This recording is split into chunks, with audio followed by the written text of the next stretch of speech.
زمانم انجینر عبدالله حکیمی ده د اتم ناحیه د دوهم گذر د غپار د پروژه منیجر یم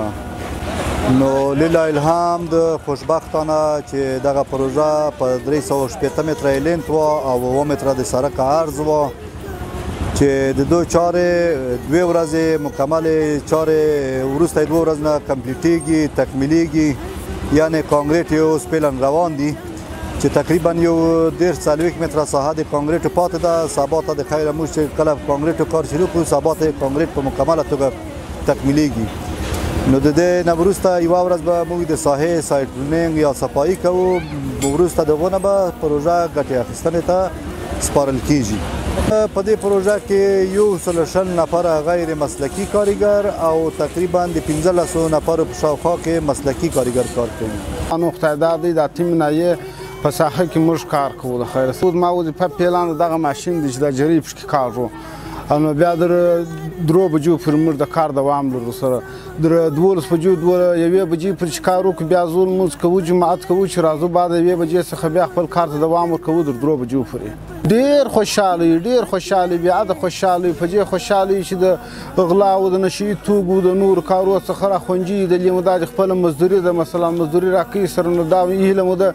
شخصه پاکه د وجه تاسو توفیق تر کې دا کارونه ډیر سي ټول ورونو ته بس نوبت سره ورسیږي دا اوس میاشتنی کار دی مثلا موږ وایو چې دا میاشته بس ټول ورونو په کار اخته د اتم حفظه یم په اتم حفظه کې مې کور دی د علم امامت دی کې داسې خرابه کوڅه وه چې مخکې به باران رالی باران وسو او د خلکو د ماشومانو د مکتب ماشومان ډېر په مشکل کې وه دا یې پاک دی تاسو ته خیر درکړي چې دغه مسلمانان دپاره هم د خدمت وکړي او د مسلمانان د ماشومانو خواپاکې مکتبو ته ځي او مدرسو ته ځي خدای پاک دې د نورو مسلمانانو ته هم دا په فکر کې ورواچي د دې کوڅې حفاظت وکړي او خپل ماشومان او د خپلې مدرسو او مکتبو ته په د دین پر لار باندې باعثه کړي دا موږ د دې خلکو څخه ډېر راضي یو چې خدای دې خیر ورکړي چې داسې نور کوڅې هم د جوړې کړي داسې په نور پر خلکو بیا دا لازمه ده چې د دې کوڅې حفاظت وکړي او د دې خلکو د خدمتګارانو قربانۍ ووایي او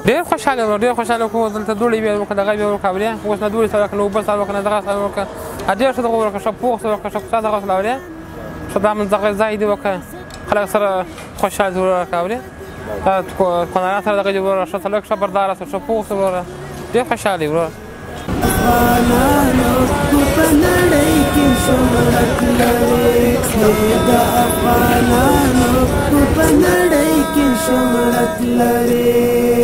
ای زما وطن اوس له جنګ